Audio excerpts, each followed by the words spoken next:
আজকের আমরা কি করব? আজকের আমরা করব সেটা হচ্ছে ক্লাস 12 এর থার্ড সেমিস্টারে সাইক্লোট্রন বলে একটা টপিক রয়েছে। আধানযুক্ত কণা ত্বরণ যে ঘটায় সেই সাইক্লোট্রন যন্ত্র সম্বন্ধে আমরা পড়ব। ক্লাস 12 এর থার্ড সেমিস্টারে সাইক্লোট্রন নামক একটা টপিক রয়েছে, সেই টপিকটা নিয়ে আজকের আমরা আলোচনা করব। কি করব আমরা প্রথমে আজকের এই সাইক্লোট্রন সম্বন্ধে? সাইক্লোট্রন সম্বন্ধে আমরা জানবো, 1 নম্বর জানবো হচ্ছে সাইক্লোট্রনটা কি। সাইক্লোট্রন কি অর্থাৎ ভূমিকা একটু জানবো, ভূমিকা। আজকের ক্লাসে আমরা কি জানবো? প্রথমে ভূমিকা অর্থাৎ সাইক্লোট্রন সম্বন্ধে কিছু জানবো। 2 নম্বর কি? 2 নম্বর হচ্ছে এর গঠন। গঠন অর্থাৎ কি কি নিয়ে, কোন কোন অংশ নিয়ে এই সাইক্লোট্রন যন্ত্র তৈরি, তা আমরা আজকে জানবো। 3 নম্বর কার্যনীতি। কার্যনীতি আমরা জানবো আজকে এই সাইক্লোট্রন, এই ক্লাসে আমরা সাইক্লোট্রনের কার্যনীতি কিভাবে সেটি কাজ করে সেটা জানবো। তারপরে কি জানবো? কিছু সমীকরণ জানবো আমরা। সাইক্লোট্রনের কিছু সমীকরণ রয়েছে, সেইগুলোর ক্যালকুলেশন সম্বন্ধে আমরা জানবো। আর কি জানবো? আর হচ্ছে এর ব্যবহার, 5 নম্বর ব্যবহার, কোথায় কোথায় একে ব্যবহার করা হয় এটা জানবো। আর জানবো কি? আর জানবো হচ্ছে আমাদের এটার সীমাবদ্ধতা। সীমাবদ্ধতা, এই হচ্ছে আমরা কয়েকটা জিনিস জানবো। তাহলে সাইক্লোট্রন এই ক্লাসে আমরা কি কি জানছি? ভূমিকা জানবো, গঠন জানবো, কার্যনীতি জানবো, সমীকরণ জানবো, ব্যবহার জানবো, আর সীমাবদ্ধতা জানবো।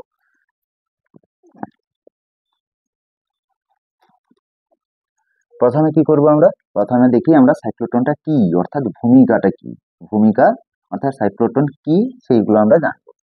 তোমাদের মনে হতে পারে যে আমরা কিভাবে ক্ষুদ্র কণাকে আলোর বেগে, আলোর কাছাকাছি বেগে গতিশীল করতে পারি। এটা তোমাদের মনের মধ্যে প্রশ্ন আসবে যে আমরা ক্ষুদ্র কণাকে কিভাবে আলোর গতিতে আমরা তাকে গতিশীল করতে পারি। তো সেইটা জানার জন্য আমাদের আজকের যে ক্লাস সেটা হচ্ছে সাইক্লোট্রনকে আমরা ভালো করে জানতে হবে। তো সাইক্লোট্রন কি? সাইক্লোট্রনকে, সাইক্লোট্রন হলো একটি কণা ত্বরক যন্ত্র। কণা ত্বরক যন্ত্র। সাইক্লোট্রনটা হচ্ছে কি? একটি কণা ত্বরক যন্ত্র অর্থাৎ পার্টিকেল অ্যাসিলারেটর। পার্টিকেল অ্যাসিলারেটর, অ্যাসিলারেটর অর্থাৎ সাইক্লোট্রন হলো একটি পার্টিকেল অ্যাসিলারেটর অর্থাৎ কণা ত্বরক যন্ত্র। উদাহরণটা কি? কোন কোন কণাকে আমরা এর সাহায্যে এই ত্বরণ সহ গতিশীল করতে পারি? উদাহরণ হচ্ছে proton, proton, deuteron, deuteron, alpha particle, alpha particle, etcetera. এই যে আমরা কণাত্বরক যন্ত্র সাইক্লোট্রন, সেখানে আমরা প্রোটন, ডয়টেরন, আলফা পার্টিকেল যে নামক যে ধনাত্মক কণাগুলো রয়েছে তাদেরকে আমরা গতিশীল করতে পারি, অর্থাৎ বেশি বেগে অর্থাৎ বর্ধিত বেগে গতিশীল করতে পারি, অর্থাৎ ত্বরণ সহ তাকে আমরা গতিশীল করতে পারি। এই হচ্ছে আমাদের ভূমিকা গেল, অর্থাৎ সাইক্লোট্রন সম্বন্ধে দু এক কথা, বেশি বলছি না। যেগুলো আমাদের লাগবে আমাদের থার্ড সেমিস্টারের জন্য আমি সেইগুলোই সাধারণত বলছি। এই হলো আমাদের সাইক্লোট্রন। এবারে আমাদের 2 নম্বর ছিল এই সাইক্লোট্রনের গঠন। গঠন ছিল, এবারে আমরা কি জানবো? সাইক্লোট্রনের গঠনটা দেখবো, কোন কোন অংশ নিয়ে এই সাইক্লোট্রন তৈরি হয়। 2 নম্বর কি? 2 নম্বর হচ্ছে উপাদান, অথবা আমরা গঠনও বলতে পারি। সাইক্লোট্রনের গঠন, তো আমি পাশে আগে থেকে একটা ছবি এঁকে রেখেছিলাম সাইক্লোট্রনের, যে তার ভিতরের যে অংশটা কি দেখতে পাচ্ছি এখানে, না দেখতে পাচ্ছি দুটি ডিস্ক রয়েছে, D1 D2, একটা HFO রয়েছে, একটা চৌম্বক ক্ষেত্র প্রয়োগ করা রয়েছে, আর টার্গেট রয়েছে। তাহলে কি লাগবে আমাদের? প্রথমে প্রথমে গঠনের মধ্যে আমাদের যেটা লাগছে দুটি ডি, দুটি ডি শেপড হলো, দুটি ডি শেপড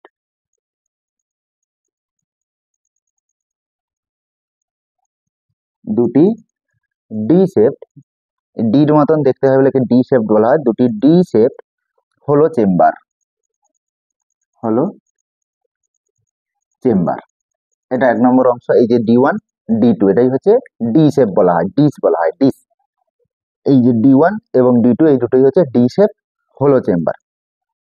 দু নম্বর হচ্ছে আমাদের ম্যাগনেটিক ফিল্ড। ম্যাগনেটিক ফিল্ড এই যে উল্লম্ব ভাবে যেটা ক্রিয়াশীল হয়, উল্লম্ব ভাবে ক্রিয়াশীল করে, উল্লম্ব ভাবে ক্রিয়াশীল কইটা ম্যাগনেটিক ফিল্ড, যে নর্থ সাউথ কণার যে ত্বরণ গতিশীল হবে তার সঙ্গে লম্ব ভাবে আমাদেরকে এই ম্যাগনেটিক ফিল্ডটাকে আমরা রেখেছি উল্লম্ব ভাবে, তাহলে ম্যাগনেটিক ফিল্ড একটা লাগবে। 3 নম্বর কি লাগবে? 3 নম্বর হচ্ছে আমাদের HFO, হাই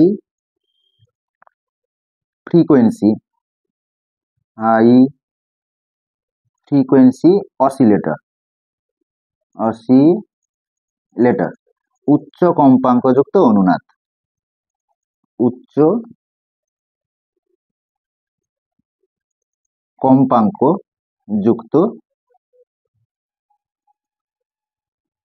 অনুনাদ, উচ্চ কম্পাঙ্কযুক্ত অনুনাদ HFO, HFO AC voltage, AC voltage এইটা আমাদের দরকার আছে, হাই ফ্রিকোয়েন্সি অসিলেটর উচ্চ কম্পাঙ্কযুক্ত অনুনাদ।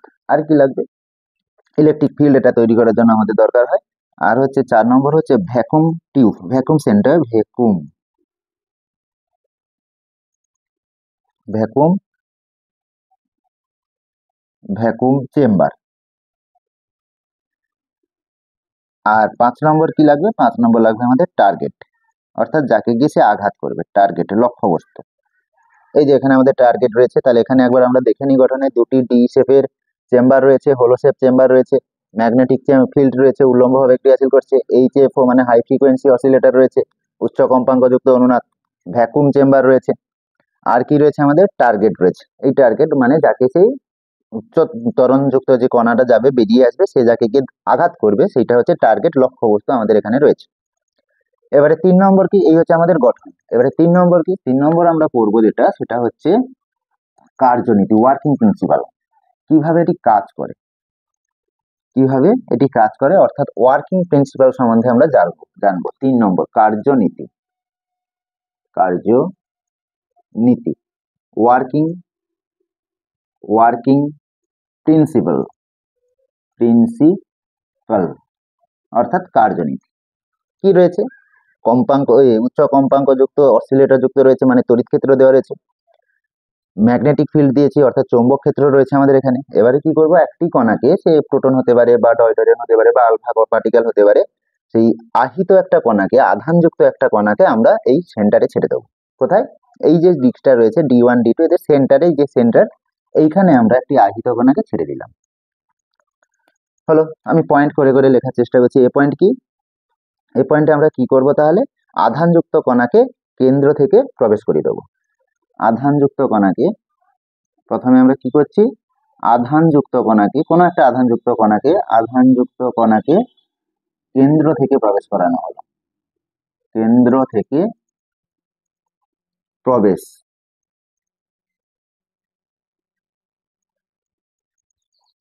করানো হলো। আধানযুক্ত কণাকে কেন্দ্র থেকে প্রবেশ করিয়ে দিলাম আমরা। কি ঘটনা ঘটবে? তড়িৎ ক্ষেত্র আমাদের তো অ্যাপ্লাই রয়েছে এখানে, ইলেকট্রিক ফিল্ড এখানে রয়েছে, তাহলে যখনই এটা ইলেকট্রিক ফিল্ড হলো, যখনই এটা D1টা ঋণাত্মক হবে, D2 ধনাত্মক হবে, যখন D1 ধনাত্মক হবে তখন D2 ঋণাত্মক হবে, এসি ভোল্টেজে পরিবর্তনশীল কারেন্ট। তো সেক্ষেত্রে আমরা যেই মুহূর্তে আমরা কণাটিকে, এখানে আধানযুক্ত কণাটিকে এই কেন্দ্রে ছেড়ে দিলাম, তখনই তড়িৎ ক্ষেত্র যখন প্রয়োগ করা আছে, যদি D1টা ঋণাত্মক আধান পেয়ে যায়, D1 যখন নেগেটিভ হবে, D1 নেগেটিভ হবে, তখন ওই D1 কি করবে? আমরা ছেড়েছি কাকে? একটি উচ্চ ধনাত্মক আধানযুক্ত একটি কণাকে রেখেছি কেন্দ্রে। এবারে D1 যে মুহূর্তে ঋণাত্মক হলো, সাথে সাথে ওই ধনাত্মক আধানযুক্ত কণাটি কে D1 আকর্ষণ করে নিলে সে D1 এ প্রবেশ করলো। এই D1 এ যখন সে প্রবেশ করে ফেললো, যখন D1টা নেগেটিভ হলো, এবারে D1 এর যে ধাতব আবরণী আছে, সেই ধাতব আবরণী থেকে সে যখন বিচ্ছিন্ন হবে, তখন সে সাথে সাথে পেয়ে যাচ্ছে কাকে? চৌম্বক ক্ষেত্রকে পেয়ে যাচ্ছে। কি হলো ব্যাপারটা? কেন্দ্রে আমরা কাকে রাখলাম? কেন্দ্রে আমরা একটা ধনাত্মক আধানকে রাখলাম। এই ধনাত্মক আধানকে রাখার ফলে যখন এখানে D1টা যখন ঋণাত্মক আধান পাচ্ছে, তখন D1 ঋণাত্মক, সে কাকে আকর্ষণ করবে? ধনাত্মকটাকে কাছে টানবে, আকর্ষিত করবে। তাহলে কণাটিকে যখন D1 তার কাছে টেনে নিল, যখন সে D1 এ প্রবেশ করে গেল, পরে এই যে D1 তার যে ধাতব আবরণী বেগটা রয়েছে সেখান থেকে যখন সে মুক্ত হচ্ছে কিন্তু মুক্ত হওয়ার পরে সে দেখছে এখানে একটা চৌম্বক ক্ষেত্র রয়েছে, তখন সে চৌম্বক ক্ষেত্রের কারণে গতিশীল হয়, বৃত্তাকার পথে গতিশীল হবে। চৌম্বক ক্ষেত্রের কারণে চৌম্বক ক্ষেত্রকে সে পেয়ে যাচ্ছে। চৌম্বক ক্ষেত্র থাকার ফলে সে বৃত্তাকার পথে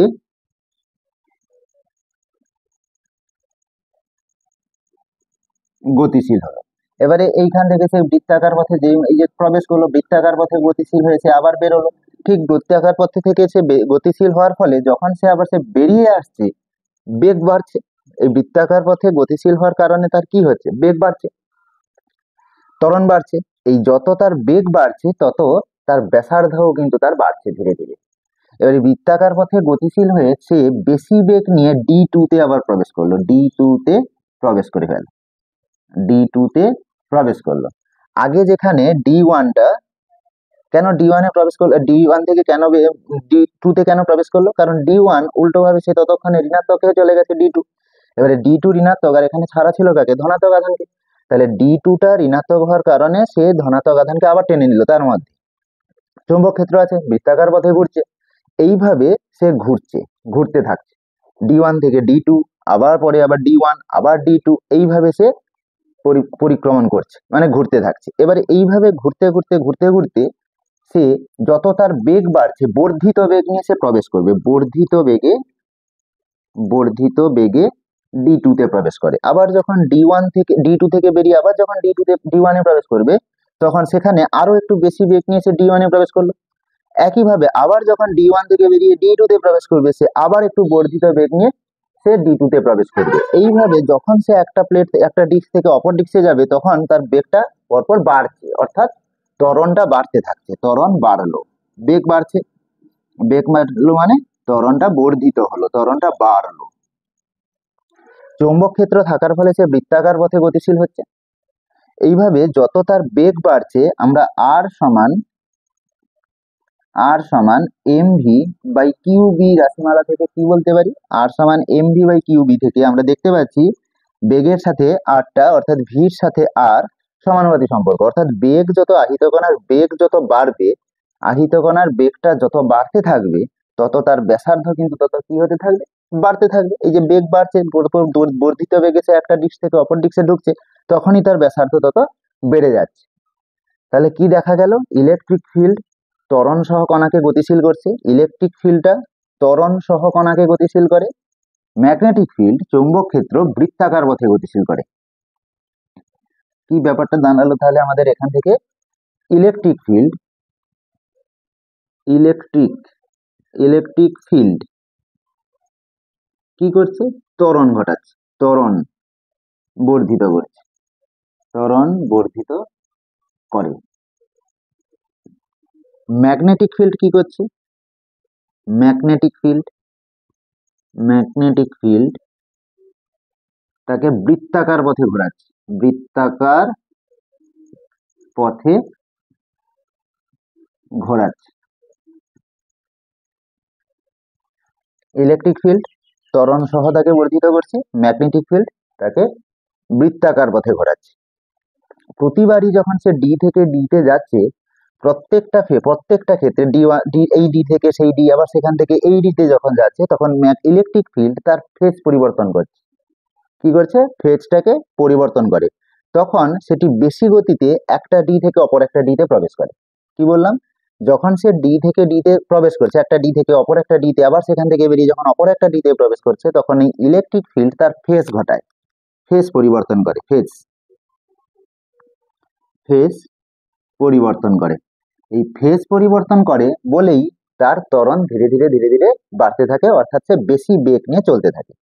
ফলে এবারে বেগ যত বাড়ছে, আর ইকুয়ালস টু mv/qb সমীকরণ থেকে আমরা বলতে পারি আর সমানুপাতি ভি। এই যত তার ত্বরণ বাড়ছে, যত তার বেগ বাড়ছে, তত তার ব্যাসার্ধও ধীরে ধীরে বাড়ছে। তাহলে প্রথমে ছোট একটা ব্যাসার্ধ নিয়ে ঘুরছিল, যত তার বেগ বাড়ছে, এবারে তার ব্যাসার্ধ পরপর তার বাড়ছে, এইভাবে বাড়তে সে বাইরের দিক দিয়ে ঘুরে সে সাইক্লোট্রন থেকে বেরিয়ে গেল। এই সাইক্লোট্রন থেকে বেরিয়ে গেলে, বর্ধিত বেগ নিয়ে বা বর্ধিত ত্বরণ নিয়ে যখন সে বেরিয়ে গেল, তখন সে বেরিয়ে গিয়ে সেই লক্ষ্যবস্তুকে সে আঘাত করলো। এই হচ্ছে তার কার্যনীতি।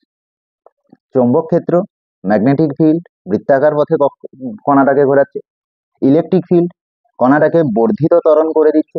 এইভাবে যত বেগ তার বাড়ছে, ত্বরণ যত বাড়ছে, তত সে ধীরে ধীরে ধীরে তার ব্যাসার্ধটাকে বাড়াতে থাকে। এই ব্যাসার্ধ যত বাড়ছে তত সে দূরের দিক থেকে ঘুরতে থাকছে, ঘুরতে ঘুরতে একটা সময় সে আর বাড়তে আর যেতে পারছে না, কারণ আমাদের ডি শেষ হয়ে গেছে। সেখান থেকে সে একটা তীব্র বেগে লক্ষ্যবস্তুকে গিয়ে আঘাত করলো। এই হচ্ছে আমাদের কার্যনীতি। তো কণাটা ত্বরণ সহ গতিশীল হলো। ছিল প্রথমে একটা কণাকে এখানে মাঝখানে কেন্দ্রতে রাখা হয়েছিল। তড়িৎ ক্ষেত্র চৌম্বক ক্ষেত্র মিলে দুজনেই মিলে তাকে কি করে দিল? বর্ধিত বেগ করে দিল, বর্ধিত ত্বরণ করে দিল। আর ওই বর্ধিত ত্বরণ নিয়ে সে কি করছে? একটা টার্গেটে আঘাত করছে। এই হচ্ছে আমাদের কার্যনীতি সাইক্লোট্রনের। 3 নম্বর আমরা কি করব বলেছিলাম? 3 নম্বর আমরা হলো আমাদের হচ্ছে এবারে সমীকরণ। সমীকরণটা দেখবো সাইক্লোট্রনের সমীকরণ কি কি রয়েছে। সমীকরণ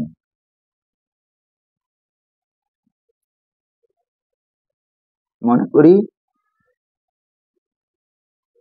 আমরা এই সাইক্লোট্রনটাকে বি চৌম্বক ক্ষেত্রে রেখেছি।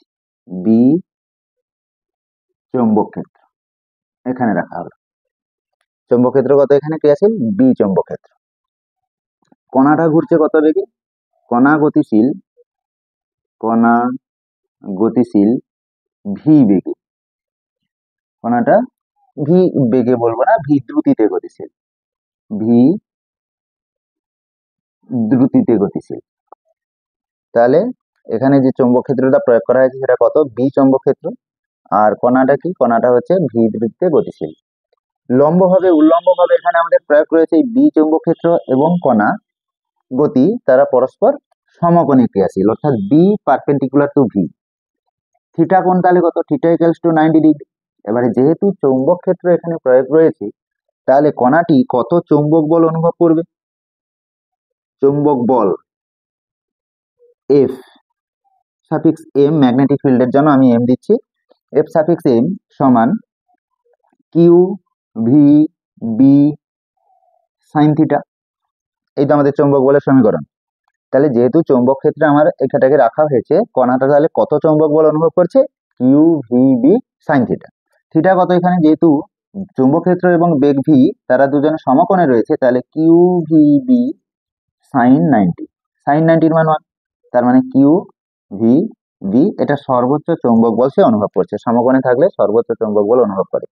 তাহলে কণাটি সর্বোচ্চ চৌম্বক বল কত? কিউ ভি বি অনুভব করলো। এবারে এই যে কণাটি সর্বোচ্চ চৌম্বক বল অনুভব করছে, এটা এই চৌম্বক ক্ষেত্র কি করে? কণাকে বৃত্তাকার পথে ঘোরায়। কণাটাকে বৃত্তাকার পথে ঘোরায়। বৃত্তাকার পথে ঘোরার জন্য কি বল দরকার হয় আমাদের? বৃত্তাকার পথে ঘোরার জন্য আমাদের দরকার হয় অভিকেন্দ্র বল। অভিকেন্দ্র বল। এবারে সেই বৃত্তাকার পথে ঘোরার জন্য অভিকেন্দ্র বলটাকে পাবে কোথা থেকে? অভিকেন্দ্র বলটাকে পাবে এই যে চৌম্বক বল সে অনুভব করছিল, এই চৌম্বক বলটা সেই প্রয়োজনীয় অভিকেন্দ্র বলটাকে সরবরাহ করে। চৌম্বক ক্ষেত্র কি জানি? চৌম্বক ক্ষেত্র কোনো কণাকে বৃত্তাকার পথে গতিশীল করে। আচ্ছা, এখানে চৌম্বক বল সেই কণাটা কত চৌম্বক বল অনুভব করছে? সর্বোচ্চ চৌম্বক বল কিউ ভিবি। এই ম্যাক্সিমাম, এটা ম্যাক্সিমাম ভ্যালু চৌম্বক বলের কিউ ভিবি। এই কিউ ভিবিটাই বৃত্তাকার পথে ঘোরানোর জন্য তাকে অভিকেন্দ্র বল সরবরাহ করে। তাহলে চৌম্বক বল, এই যে চৌম্বক বল যেটা সে ম্যাক্সিমাম অনুভব করেছিল, চৌম্বক বল সেটা সমান হবে অভিকেন্দ্র বলের সাথে। কারণ সম্পূর্ণ অভিকেন্দ্র বলটাকে সরবরাহ করছে কে? চৌম্বক বল। তাহলে চৌম্বক বল কি পেয়েছি? কিউ ভি বি সমান অভিকেন্দ্র বল এম ভি স্কোয়ার বাই আর। তারপরে কিউ বি সমান ভি ভি একটা কাটবে, এবার থেকে একটা ভি কাটলো, তাহলে পড়ে থাকছে এম ভি ডিভাইড বাই আর। এখান থেকে যদি আমি আর এর সমীকরণ বার করি, আর সমান M V divide by Q B. এই যে সমীকরণ আমরা দেখলাম, এই আর সমান M V by Q B, যেখান থেকে ভি এবং আর কিন্তু পরস্পর সমানুপাতি, যেটা একটু আগে আমি সমীকরণ এখানে বলেছিলাম। ভি এবং আর কি সমানুপাতি সম্পর্ক, অর্থাৎ বেগ যত বাড়বে তার ব্যাসার্ধও কিন্তু তত বাড়তে থাকবে। এই হচ্ছে আমাদের সমীকরণ, ব্যাসার্ধের সমীকরণ। কত ব্যাসার্ধ নিয়েছে কোনো একটা কণা ঘুরতে থাকবে। এবারে আমরা এখান থেকে বার করব তার কম্পাঙ্ক বার করব। কার কম্পাঙ্ক? এখানে যে কণাটা ঘুরছে তার কম্পাঙ্ক, অর্থাৎ সাইক্লোট্রনের যে কম্পাঙ্ক। তো আমরা আগে বার করি ভি ইকুয়ালস টু ওমেগা, আর আমরা জানি। আবার ওমেগা সমান 2 পাই ইন্টু এফ, এফটা যেখানে কম্পাঙ্ক, ফ্রিকোয়েন্সি ফ্রিকোয়েন্সি ফ্রিকোয়েন্সি তার মানে আমরা v equals to 2 pi f into r. এখান থেকে আমরা বার করবো কি এফ, এফ ইকুয়ালস টু দাঁড়াবে কি ভি ডিভাইড বাই 2 পাই আর।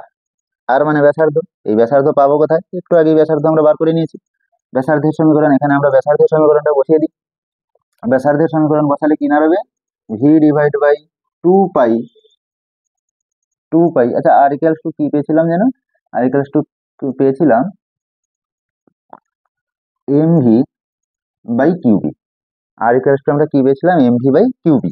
তাহলে এখানে বসালে আর এর মান যদি এখানে বসাই এম ভি বাই কিউবিটাকে, তাহলে এম ভি এখানে থাকবে ইন্টু কিউবিটা উপরে উঠে গেল, ভি ভি কাটলো। তাহলে f equals to q b divide by 2 pi m. এই হচ্ছে আমাদের ফ্রিকোয়েন্সির সমীকরণ, কম্পাঙ্কের সমীকরণ। এই যে কম্পাঙ্ক এফ সমান কিউবি বাই 2 পাই এম, এই যে সমীকরণটা আমরা পেলাম, এখান থেকে আমরা দেখতে পাচ্ছি ফ্রিকোয়েন্সি এফ ভরের উপর নির্ভরশীল, ফ্রিকোয়েন্সি এফ আধানের উপর নির্ভরশীল। দুটো জিনিস আমরা জানতে পারছি ফ্রিকোয়েন্সি থেকে। ফ্রিকোয়েন্সিটাকে কি দেখতে পাচ্ছি?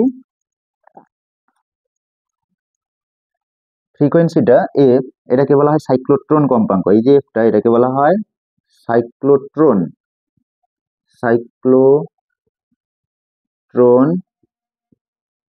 কম্পাঙ্ক। সাইক্লোট্রন কম্পাঙ্ক, এই যে এফটা, এ নির্ভর করছে কার উপরে? এই সাইক্লোট্রন কম্পাঙ্ক নির্ভর করে কার উপরে নির্ভর করে? 1 নম্বর আধান কিউ রয়েছে, আধানের উপর নির্ভরশীল। 2 নম্বর ভরের উপর নির্ভরশীল, ভরের উপর নির্ভরশীল, চৌম্বক ক্ষেত্রের উপরে নির্ভরশীল। আর নির্ভর করে না কার সাথে? নির্ভর করে না। আমরা এই যে সমীকরণ, এখানে কি ব্যাসার্ধ রয়েছে? আর রয়েছে? আর তো নেই, তাহলে ব্যাসার্ধর উপরে নির্ভর করে না। ব্যাসার্ধর উপরে নির্ভর করে না। 2 নম্বর বেগ এখানে নেই, তাই বেগের উপরেও কিন্তু নির্ভর করে না। ফ্রিকোয়েন্সিটা বা সাইক্লোট্রন কম্পাঙ্কটা আধান এবং ভরের উপর নির্ভরশীল হলেও ব্যাসার্ধ এবং বেগের উপর নির্ভর করে না। এই হচ্ছে আমাদের সমীকরণ গেল সাইক্লোট্রনের। এরপরে সমীকরণের পরে আমরা কি করবো বলেছিলাম? আমরা বলেছিলাম এর ব্যবহার কোথায়। এই সাইক্লোট্রনের ব্যবহার কি কি কাজে আমরা এই সাইক্লোট্রনকে ব্যবহার করতে পারি? প্রধান হচ্ছে চিকিৎসা ক্ষেত্রে একে ব্যবহার, রেডিও আইসোটোপ তৈরি করতে ব্যবহার করা হয়। রেডিও আইসোটোপ তৈরি করতে এই সাইক্লোট্রন যন্ত্রটাকে ব্যবহার করা হয়। ব্যবহার গেল মেডিকেলে। 2 নম্বর হচ্ছে নিউক্লিয়ার রিয়াকশন ঘটানোর জন্য। নিউক্লিয়ার রিয়াকশন মানে পারমাণবিক সংঘর্ষ ঘটানোর জন্য আমাদের এই সাইক্লোট্রন যন্ত্রটাকে ব্যবহার করতে হবে। 3 নম্বর আর কি করতে পারি? কোনো ম্যাটেরিয়াল টেস্টিং করতে হবে। কোনো ম্যাটেরিয়াল টেস্টিং করার জন্য আমরা এই সাইক্লোট্রন যন্ত্রটাকে ব্যবহার করব। কি কি কাজে ব্যবহার করছি? রেডিও আইসোটোপ, চিকিৎসা ক্ষেত্রে রেডিও আইসোটোপ তৈরি করার জন্য ব্যবহার করছি, নিউক্লিয়ার রিয়াকশন ঘটানোর জন্য ব্যবহার করছি, আর কি ম্যাটেরিয়াল টেস্টিং এর জন্য আমরা এই সাইক্লোট্রন যন্ত্রটাকে ব্যবহার করছি। এ তো গেল তার ব্যবহার। আমরা এখন দেখব সীমাবদ্ধতা কি, এই সাইক্লোট্রন যন্ত্রের সীমাবদ্ধতা কি কি, এর অসুবিধা রয়েছে সেইটা আমরা এখন দেখবো। অসুবিধা বা হচ্ছে আমাদের সীমাবদ্ধতা। 1 নম্বর আপেক্ষিকতাবাদ অনুযায়ী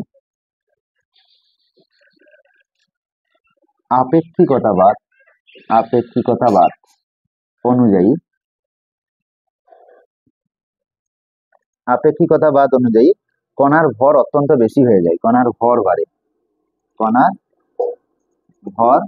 বাড়ে। এবারে যেহেতু সাইক্লোটনের একটা কম্পাঙ্ক ফিক্সড থাকে, মানে সাইক্লোটন একটা নির্দিষ্ট কম্পাঙ্কে ক্রিয়াশীল এবং সেটা ভরের উপরে নির্ভরশীল। তাহলে ভর যদি পরিবর্তন হয় তাহলে কিন্তু এই ফ্রিকোয়েন্সি এফটা কিন্তু পরিবর্তন হয়ে যাবে। তখন এই ফ্রিকোয়েন্সি এফ কিন্তু মিসম্যাচ করে, মিসম্যাচ করে, অর্থাৎ সাইক্লোটন কম্পাঙ্ক তার যে কম্পাঙ্ক দরকার সেটা ঠিক মতন সে কাজ করতে পারে না, সেই ফ্রিকোয়েন্সিতে কাজ করতে পারে না, কারণ ভর এখানে পরিবর্তন হয়ে যাচ্ছে আর ভরের উপরই তো ফ্রিকোয়েন্সি নির্ভরশীল।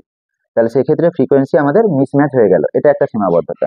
2 নম্বর কি, হাই ফ্রিকোয়েন্সিতে কাজ করতে পারে না। হাই ফ্রিকোয়েন্সিতে কাজ করতে পারে না, এই আমাদের সীমাবদ্ধতা, হাই ফ্রিকোয়েন্সিতে কাজ করবে না, হাই ফ্রিকোয়েন্সিতে কাজ করে না। আর 3 নম্বর কি, সেই কারণে আমাদের সিনকো সাইক্লোট্রন ব্যবহার করা হয়েছে। সিনকো সাইক্লোট্রন, সিনকো সাইক্লোট্রন যন্ত্র তৈরি হয়েছে।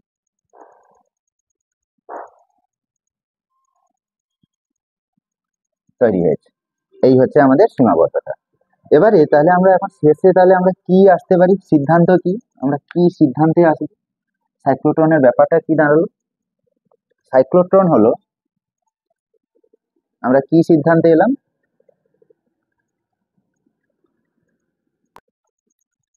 তাহলে সাইক্লোট্রন সম্বন্ধে আমরা কি সিদ্ধান্তে আসতে পারি, সাইক্লোট্রন সম্বন্ধে আমরা বলতে পারি না, সাইক্লোট্রন হলো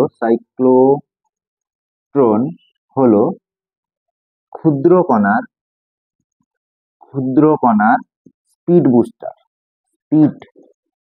বুস্টার, এটা আমরা বলতে পারি। কারণ আমরা সব ক্যালকুলেশনে দেখলাম, পুরো কার্যনীতি আরো দেখে আমরা যেটা জানতে পারলাম যে সাইক্লোট্রন কি করে, কোন একটা আহিত কণার বেগ বা ত্বরণকে বর্ধিত করে। এবারে যেহেতু সে বেগকে বাড়াচ্ছে, তাই আমরা এই সিদ্ধান্তে আসতে পারি যে সাইক্লোট্রন হলো ক্ষুদ্র কণার একটি স্পিড বুস্টার, অত্যন্ত তীব্র বেগে তাকে কোন একটা আহিত কণাকে সে গতিশীল করে দেয়। বর্তমানে গুরুত্ব কেমন, এর গুরুত্ব বর্তমানে অপরিসীম, অপরিসীম। আমরা কি করি, আমরা যে মেডিকেল শাস্ত্র রয়েছে, মেডিকেল চিকিৎসা ক্ষেত্র রয়েছে, সেখানে চিকিৎসা ক্ষেত্রে, বিশেষ করে চিকিৎসা ক্ষেত্র এবং পারমাণবিক গবেষণা,